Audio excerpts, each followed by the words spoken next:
Kind of not my favorite again. Yeah, well, that's just like your opinion, man. Hey everybody, Ryan McDonald here again. Welcome to day 3 of Hot Sauce and Chill, where for that moment I will be geeking out about hot sauce and movies as well. We are on day 3, so let's go ahead and tear right into it. I kind of already got started. As we know, they come out in a little bag, and so I went ahead and tore into that. Today we have Louisiana style sauce. Let's give it a try.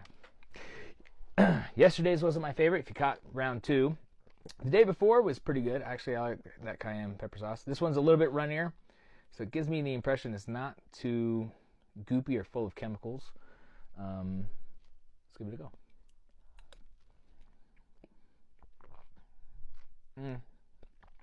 Kind of not my favorite again. Not my favorite. What's it taste like? Well, it's really acidic. That's for sure. It's really acidic. Not necessarily. How do I describe it? Not necessarily like it's got too much lemon or anything like that in it, or too much vinegar. It just, I don't know. It does have a Louisiana style taste to it, but I'm going to say I think there's better stuff out there than this. I apologize to the makers, but I'm going to try to be honest with the people about my review. Now, I do love hot sauce. Don't get me wrong. You might be saying, well, Ryan, why the hell are you pulling our third one? Well, I thought it wasn't my favorite. I didn't say it was completely disgusting, though. So, today's pick is going to be, I know it's Christmas time, but it's not necessarily a Christmas movie, though you could argue it to a certain point.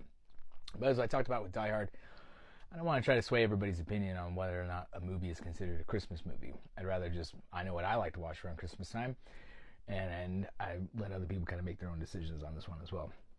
We're going to go with Lethal Weapon. Written by Shane Black, directed by Richard Donner. It's a, the first one is actually more centered around Christmas, more so than the other ones, though it's not quite necessarily, like I said, a Christmas movie.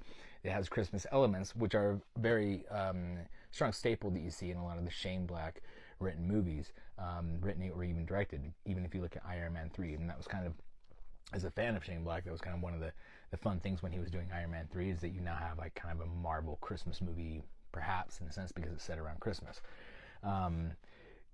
Richard Donner, there's a lot to be said about his direct. I absolutely love his Superman film. I even love his director's cut of Superman 2. I really enjoy all 4 of these movies. I would probably say Part 2 is my favorite. But I love, well, I wouldn't say Part 2 is my favorite. Part 1 and 2 are probably my favorite. But Part 3, there's an interesting thing in the 90s. How I was introduced to a lot of movies by about 1993, you had a lot of Part 3 sequels that were coming out, and Lethal Weapon 3 was one of them. So it was actually the first movie I saw was Lethal Weapon 3. And the same thing with Die Hard. I saw Die Hard with a Vengeance first, and then found out that there were sequels to them, or that there was original movies to those. So I have kind of an affection for sometimes the Part 3 in a series, oftentimes because it was the first one I saw. In this case, Lethal Weapon, it was that. As an adult, I see more of its flaws, but sticking with Part 1, people are often saying, let's say, like with the John Wick series, and I think that one of the reasons why that's successful is not only because of the incredible stunt team, and also, like, who doesn't like Keanu Reeves, and he's amazingly talented at what he does, and trains really hard at that. But a lot of time the camera work isn't in your ass. The camera work is 10 feet back. You can see the surroundings of the action. You can see the surrounding of the actors and what they're about to slam into, or the wall that they're going to go through, and things like that. There was a moment when the Bourne movies came out, trying to separate themselves from kind of the James Bond stuff, and Paul Greengrass was really the person who did it, was kind of stuck the camera right up the stuntman's ass and threw him out a window, and it seemed as though everybody loved that. And then you kind of have like Quantum of Solace with James Bond, where Mark Forster did the same thing, and that's not my favorite directing style either. And I think as audiences we kind of grew used to having it be where the camera feels as though the actor's hugging it instead of the camera being back.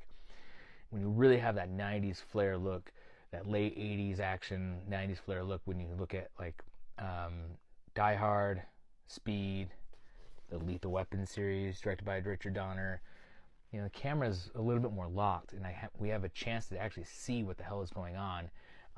And of course, there wasn't CGI at the time. There's a lot of practical effects, and I think that's the beauty in so many ways, even with the John Wick series. I know we're talking about Lethal Weapon, but I'm kind of going back and forth John Wick. Even though some of the weapon stuff in John Wick is CGI, but the glass he's going through probably isn't, right? I love Lethal Weapon. I don't know. Of course, I'm picking picking like Die Hard. Everybody loves Die Hard. Picking Lethal Weapon. Everybody loves Lethal Weapon. I think I picked it because it was a Christmas movie, but there's not much really to say criticism-wise. I guess maybe in another one I'll pick a